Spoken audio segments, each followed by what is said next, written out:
بسم اللہ الرحمن الرحیم۔ تمام دیکھنے اور سننے والوں کو السلام علیکم۔ زیادہ سوچنے سے خوشیوں کا قتل ہوتا ہے، خوف کی وجہ سے حوصلے کا قتل ہوتا ہے، جھوٹ بولنے سے اعتماد کا قتل ہوتا ہے، شک کرنے سے رشتوں کا قتل ہوتا ہے۔ دعا سے پہلے یقین کرنا سیکھو، بولنے سے پہلے سننا سیکھو، خرچ کرنے سے پہلے کمانا سیکھو۔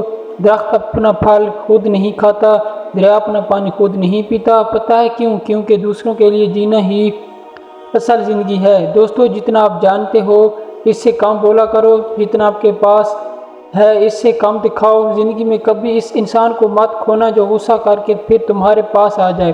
کسی سے اتنا ناراض مت ہو کہ دوسرے آپ کو مناتے مناتے تھک جائیں۔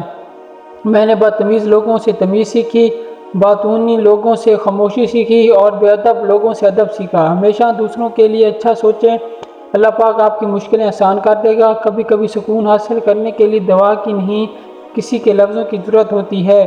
جب کسی کی بات کڑوی لگے تو سمجھو سچ بولا جا رہا ہے۔ زندگی ایسے جیو کہ کوئی ہنسے تو تمہاری وجہ سے ہنسے، نہ کہ تم پر ہنسے، اور کوئی روئے تو تمہارے لیے روئے، تمہاری وجہ سے نہیں۔ جس کو غصہ دیر سے آتا ہے بہت ہی عقل مند ہے، جو بہت جلد غصہ کرتا ہے وہ اپنی بے وقوفی ظاہر کرتا ہے۔ خاموشی غصے کا بہترین علاج ہے۔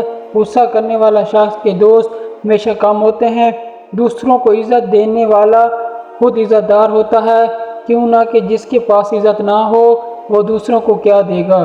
بے عقل انسان ہمیشہ اپنی بیوی کا راز ظاہر کرتا ہے۔ اپنی طاقت کو کمزوروں پر کبھی استعمال مت کرنا۔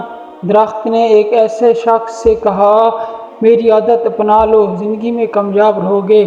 جب کوئی مجھے پتھر مارتا ہے تو میں بدلے میں اسے پھل دیتا ہوں۔ اگر آپ یہ ویڈیو اچھی لگی ہے تو ویڈیو کو لائک کریں اور چینل کو سبسکرائب کریں۔ شکریہ۔